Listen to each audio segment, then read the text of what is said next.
매입세 불공제도 돼. 불공제. 그래서 그러니까 예를 들어서 매입세액을 공제를 받으려면 그러니까 7월 20일 이전에 사업자 등록증을 1월에서 6월 사이 걸로 사업 개시일로 내게 되면 1월 1일부터 6월 30일 사이에 썼던 모든 사업 개시 전 사업 관련 비용을 부가세 공제를 할 수 있어요. 7월 25일까지 신고할 때.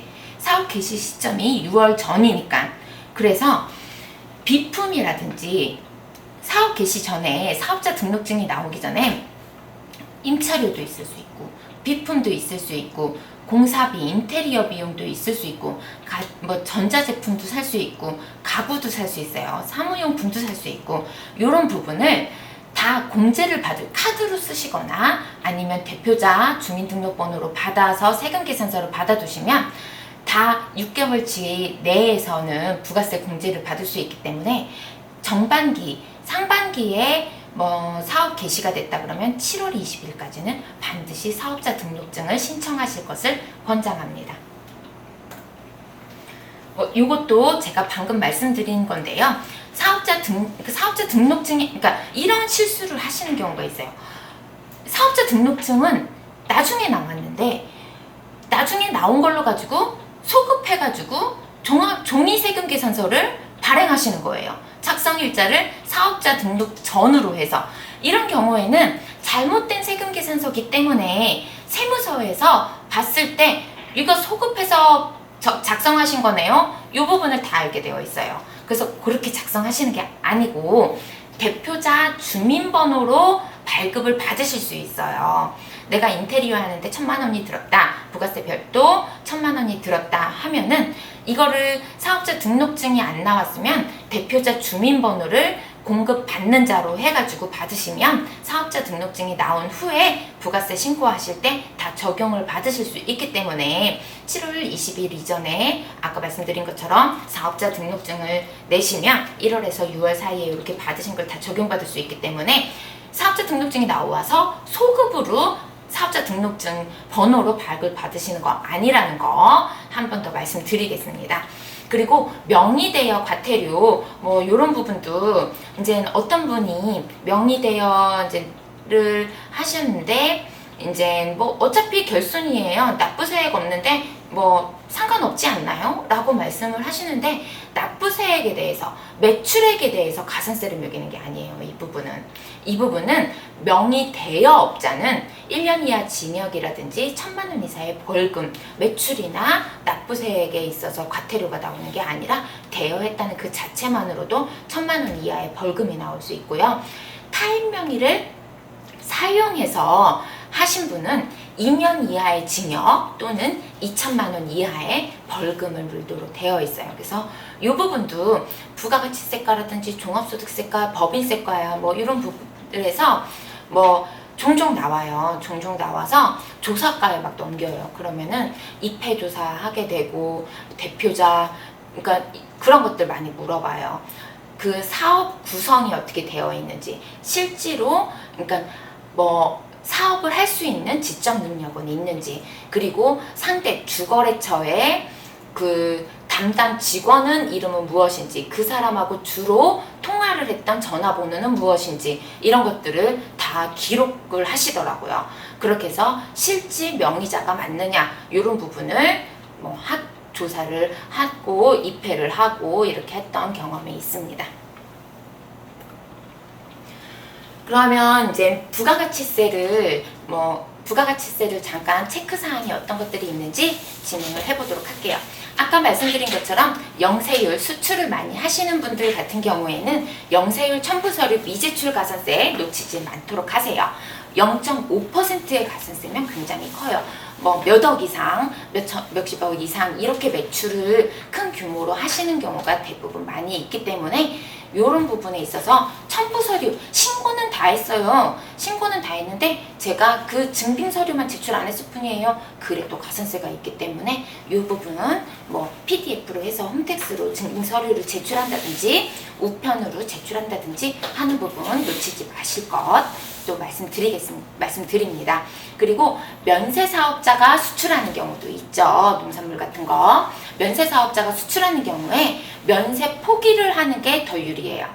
왜냐면 면세 사업자하고 영세 사업자는 달라요. 근데 보통 이제 막 혼돈해서 쓰시는데, 영세 사업자 같은 경우에는 매입세액에 대해서 다 환급을 받아요. 그리고 매출에 대해서는 부가세가 붙지 않아요. 그래서 부가세 신고할 때마다 거의 대부분 환급이 나오죠. 근데 면세 사업자는 매출에 대해서 부가세를 내지 않는 대신에 매입에 대해서도 공제 안 해줘요. 그래서 부가세만큼을 공제받는 경우가 없는 거죠. 근데 나는 면세임에서 수출을 해. 이거는 수출을 권장하기 위해서 면세를 포기할 수 있게 되어 있어요. 그래서 매입세액을 공제받을 수 있도록 일반 과세사업자가 영세율인 것처럼, 그 사람이 환급받는 것처럼 면세도 면세 포기를 하면 수출업체에 대해서, 일반 면세자는 안 되고요, 수출업체에 대해서 면세 포기를 해서 그 부가세를 공제받을 수 있는 제도가 있기 때문에 그 부분도 활용을 해보시기 바랍니다.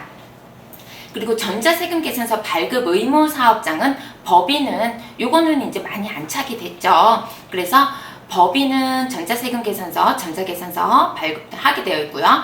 그 달에 대해서 그 다음 달 10일까지, 그리고 그 다음 달 10일이 주말인 경우에는 월요일까지 발급을 하도록 되어 있어요.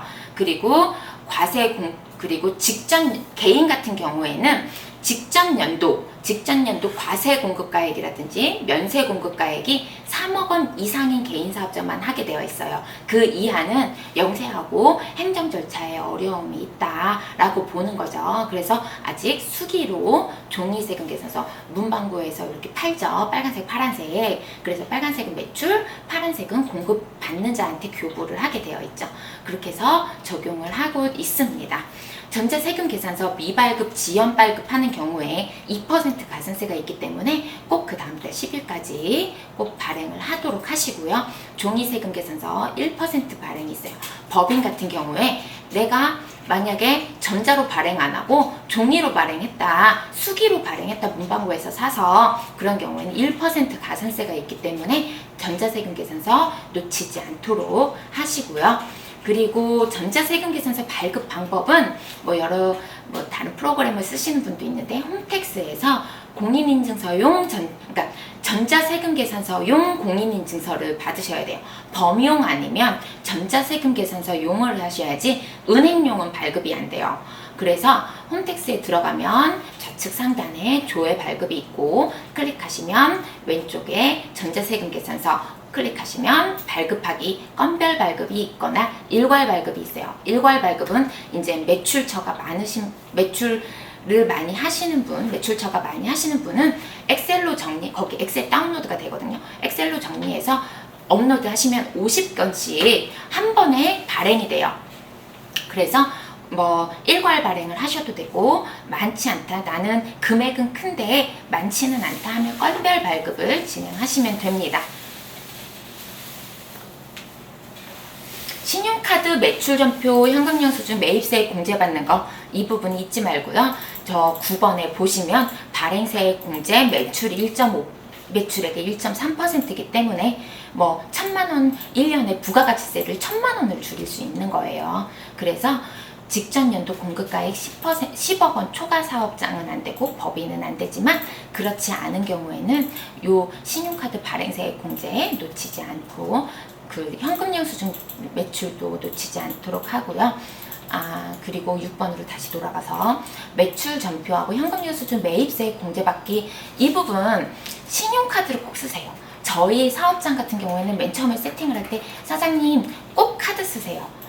현금영수증 쓰세요. 현금영수증은 주민등록번호나 아니면은 핸드폰 번호는 연말정산에서 쓰시는 거고요. 사업자 등록번호로 한 지출증빙이라는 현금영수증을 꼭 쓰세요. 사업에 관련된 거는 그렇게 하셔야 비용 처리되고 왜냐면 홈택스에 다 올라와 있기 때문에 그 부분이 누락이 될 수가 없어요. 상사사무실로 다 쏴주거든요. 프로그램에 연동이 다 돼요. 그래가지고 100% 비용 처리도 되고, 부가세 공제 받으실 수 있는 거 다 받으실 수 있고, 신용카드로 하는 것도 다 연동이 되기 때문에 사채 누락이 없이 하실 수 있으세요. 근데 만약에 그냥 현금으로 쓰셨는데 현금 영수증을 받지 않고 간이 영수증을 받았다. 이렇게 하면 그 영수증 챙겨가지고 또 저희 사무실에 보내시는 것도 힘들고 회계 실무 담당자도 그거 다 정리하고 있어야 되고 부가세 공제도 못 받으시고 이렇게 되기 때문에 그렇게 하지 마세요 라고 말씀을 드려요.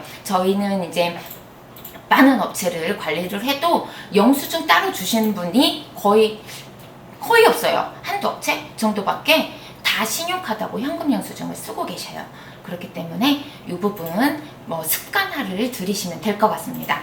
그리고 매입세 불공제되는 게 어떤 건지 대부분은 공제가 된다고 보시면 돼요. 일반적으로 사업에 관련된 건 공제가 되는데 만약에 이제 합계표를 매입처별 합계표 세금계산서 합계표를 미제출했다든지 사업에 관련이 없다든지 개별 소비세 대상 자동차 분이라든지 아니면은 접대비 내가 식당에 가서 밥을 사 먹었어요. 그렇게 했을 때 개인 사업자는 개인 대표자가 먹는 거 식대 복리후생비 이런 거 안 되고요. 그리고 내가 거래처 사장님하고 먹었어. 그렇게 하는 경우에는 접대비로 구분돼서 부가세 공제 안 되고요. 내가 대신에 직원하고 먹었어. 우리 회식을 했어. 이렇게 했을 경우에는 복리후생비이기 때문에 그거는 10% 공제가 됩니다.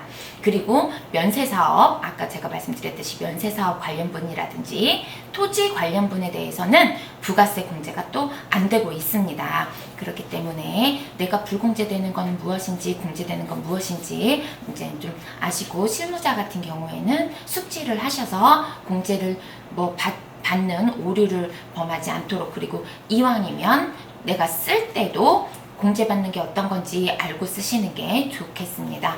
그리고 수출이나 사업 설비 같은 거 이렇게 사시는 분들 있잖아요. 이번에 시설 설비를 내가 건물을 샀어, 공장을 샀어, 아니면 기계 장치를 샀어. 그리고 내가 수출을 하는 영세용 적용 대상자야. 이렇게 할 땐 조기 환급 신청이라는 게 있어요. 조기 환급 신청이라는 게 있어가지고, 그러니까 내가 공장을 샀을 때 큰 금액, 토지값은 어차피 부가세 적용 대상이 아니지만 건물에 있어서는 내가 부가세를 내고 사잖아요. 근데 부담이 커요. 부가세 금액이 굉장히 크단 말이에요. 그러면 매월 정산해가지고 부가세 신고를 조기에 할 수 있게 되어 있어요. 그리고 환급도 10%, 한 달 이내에 보통 해주는데 15일 이내에 해줘요. 그래가지고 사업자가 큰 부담을 하지 않도록 이런 조기 환급 신청이라는 게 있어요. 일반적으로는 예정 신고 1, 2, 3월 달 걸 4월 25일 날 신고하시는 분들 있거든요. 개인은 아니고 법인에서도 소규모는 아니지만 이제 1, 2, 3월 달 걸 4월 25일까지 신고해도 환급 안 해줘요. 그리고 5, 6, 7 해서 7월 25일까지 해야 이제 6개월치를 1년, 그러니까 한 달 후 8월 25일이나 이렇게 해서 환급을 해주는데 그렇게 하면 6개월 동안 내 자금이 묶여 있는 거잖아요. 그래가지고 이런 부분을 조기 환급을 신청하고 또 신고도 한 달씩 할 수 있도록 그렇게 하기 때문에 내가 설비 투자를 했을 때 이거를 적극 한번 활용을 해서 환급을 미리미리 받아서 사업 자금으로 쓰시는 것을 권장드리고 있습니다.